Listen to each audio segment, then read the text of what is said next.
Welcome back, folks. This is how we built our single car garage. This is not a how to or anything like that, it's just what we did. Went to the township and found out what we needed to do as far as building materials permits that needed to be pulled. If you have an association, check with the association what you need to do within your guidelines of your association, how it's worded inside their structure or whatever. As you can see in this picture, I had to take out some trees. That's those brown circles where you see no grass or anything. So before this, I laid out a hose to see how big I wanted it to be. I took all the equipment that I thought would be inside the garage itself to see how much I needed. In my case, I wanted half to be the gas side, which like lawnmowers, the gases, and all those different things. The other side, I wanted to be a little wood shop or basically taking her around to be out of the house, doing stuff in the back. Just you'll see as we built it together. Me and a wonderful, godly man, Jim, we built this garage together. He had a couple of his guys come over and help a couple times, but you're going to see this is part one, just the garage, the footings, the wonderful guy that did the concrete work and stuff, his wonderful work that he did. And it's going to be several parts to see what you see with all the other videos that I've done cooking underneath, the wonderful lean-to, all the concrete. And this is just going to be a process. So hopefully you enjoy it. Hopefully you might learn something from it. And God bless and love y'all.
I just wanted to stop and say that the guy that did the concrete here, where you see where I can take a picture where my shadow is, we did across from the two corners, and the only thing that was off in those two corners, believe it or not, was the tape measure.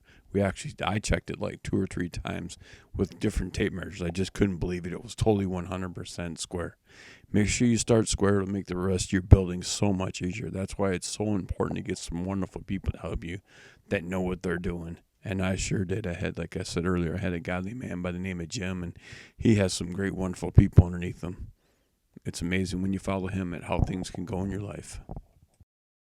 Another thing that I'd like to point out in this picture right here is that you see the big, huge brown spots inside the straight lines. That's where the concrete truck came into the yard to put the concrete. That's something else you might want to think about, is how dry is my ground? Can the truck actually come back here? Because it's not the driver's responsibility if he has to get a tow truck to get out or nerf your lawn like this.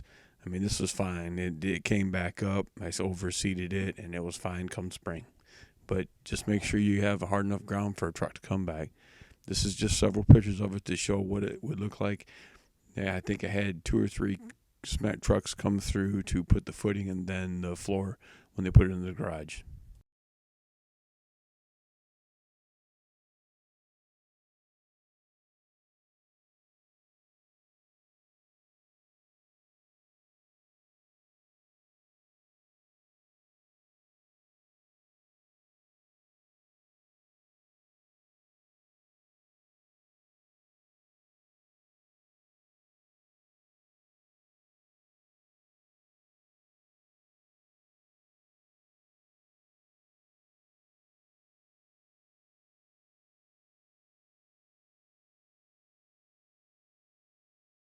I just wanted to share a little story with you about this window.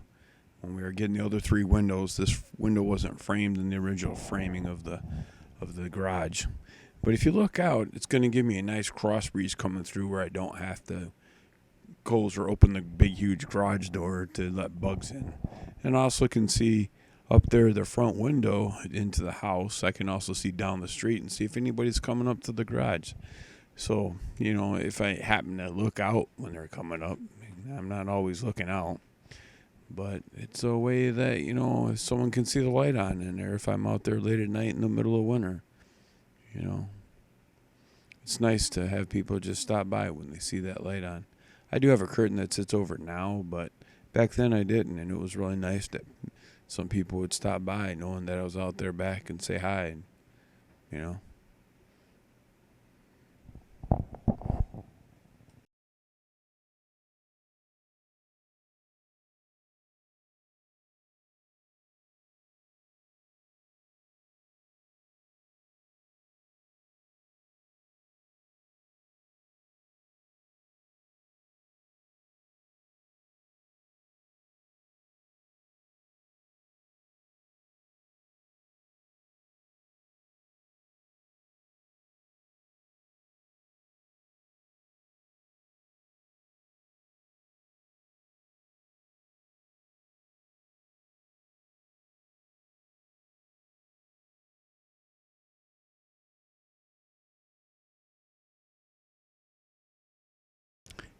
I'll just wanted to say thanks for stopping by. This is Damish Halfaker showing you how we built the garage back there, and this is just to show you how this isn't a how-to, I should say. It's just show you how we did it.